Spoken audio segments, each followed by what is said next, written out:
Hi, I'm Pastor Kurt, and this is your 5-minute Bible study. Today, we're going to look at Mark chapter 9, verses 2 through 13. This is the transfiguration scene. This is a wonderful moment when Jesus takes Peter, James, and John up a mountain. Now, these guys have no idea what's coming. They go to the mountain, and all of a sudden, Jesus starts to glow. And then they see Moses and Elijah show up. Now, this just blows their minds. Seeing Jesus glow is one thing, but seeing these two heroes of the faith standing next to him, that's incredible.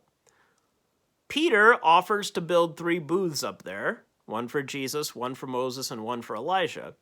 But before he's even done getting the idea out of his mouth, this cloud overshadows them and says, "This is my son, the beloved.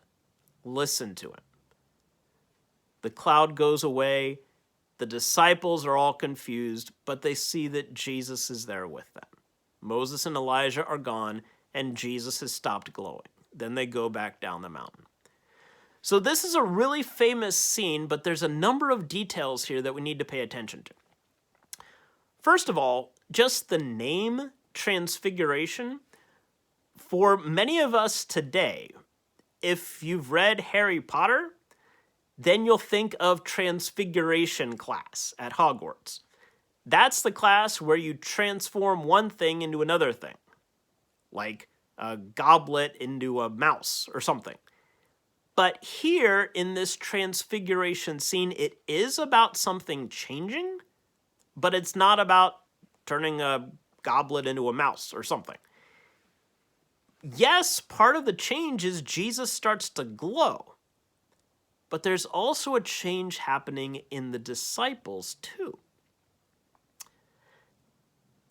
Also, Moses and Elijah show up. It's like these Old Testament heroes make a cameo appearance in this scene, right? We know all about cameo appearances from movies and character crossovers and stuff.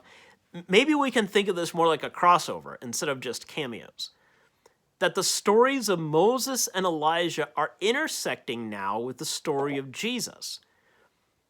This is incredible. Peter recognizes what's going on. He can tell that this is a holy moment, and he offers to build these booths. Now, sometimes we think that means that Peter wants to just stay up on this mountain forever. He wants to hold on to this mountaintop experience, and he doesn't want to go back down the mountain. He's trying to capture this lightning in a bottle here. Well, okay, maybe in one sense that's what's going on. But when he talks about these booths, it's a specific type of booth. It connects to the Jewish festival of booths, which was the festival that they celebrated as a reminder of God's presence with them traveling in the wilderness. When the people were back in the wilderness, they had these booths, and the Ark of the Covenant was moved with them in this booth. Remember, the Ark of the Covenant was the sign of God's presence among them. So when Peter talks about building these booths, it's his way of saying, hey, I know that God is here with us now. Let's celebrate.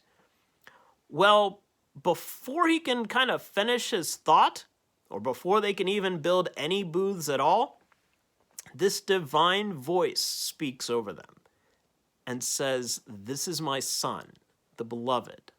Listen to him." Now, we've heard this happen once before.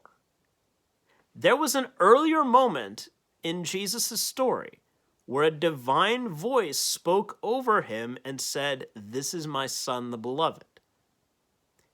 It was at his baptism.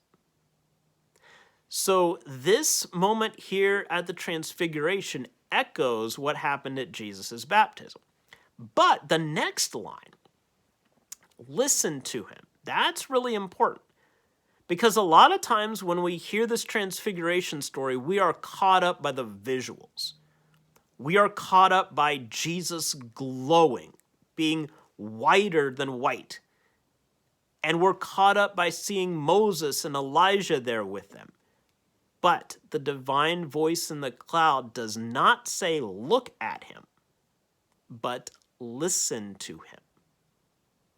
Okay, what has he been saying? In the scene right before this one, Jesus predicted his death and resurrection again. And in that scene, Peter tries to get in Jesus' way. He says, God forbid, this must never happen to you, Lord. He tries to block Jesus from going to the cross. Jesus calls him Satan and says, get behind me, saying, I'm not going to fall into this trap of temptation. You're not in charge, Peter. Get behind and follow me. On this Mount of Transfiguration, when this divine voice says, listen to him, it's a reminder that Jesus is going to die and he's going to rise again. In our lives, it is so easy for us to be caught up by the visuals of what we see around us. For example, you're looking at a screen right now.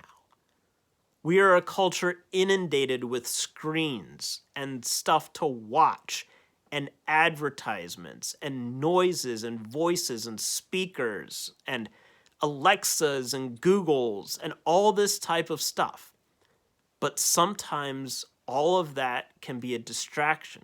It can help, sure, but sometimes it can be a distraction from what we need to do in listening to Jesus.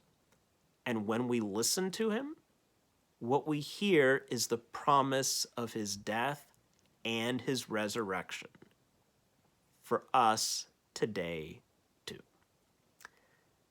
There's your 5-minute Bible study. Please remember to like, comment, share, and subscribe, and I'll see you next time. Thanks.